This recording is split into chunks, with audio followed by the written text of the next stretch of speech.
1952 সালের 21শে ফেব্রুয়ারি আমার আমার বাপজান গেল করতে বাইর হইয়া আর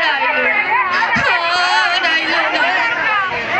যাওনের সময় আমার বাপ আমারে কইরা গেল, মা তুমি চিন্তা কইরা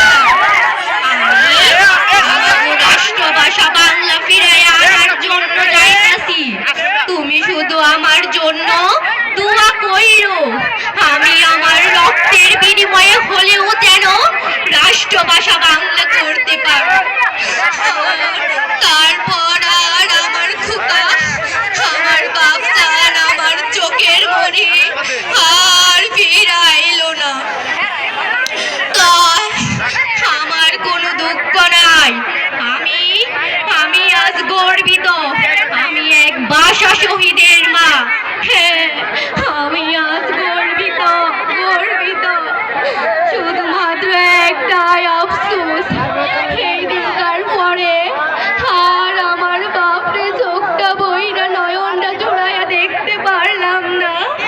বাপ তুই চিন্তা করিস না, তোর মা তোর লাইগা জীবন দোয়া করব। তুই যেন ভালো থাকস, শান্তিতে থাকস, আর তোর মা তোরে নিয়ে গৌরব বোধ করে।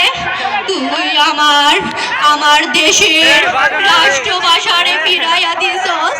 তুই ভালো থাকবি বাবা, তুই ভালো থাকবি। একটাই আফসোস, আমার খোকা আমার মানিক আর আমার বুকের দনার বিড়াইলো না। ধন্যবাদ ভাষা শহীদের মা। এরপর যে আমাদের আরেকজন প্রতিযোগী শিল্পী, যেমন খুশি তেমন সাজে শিল্পী।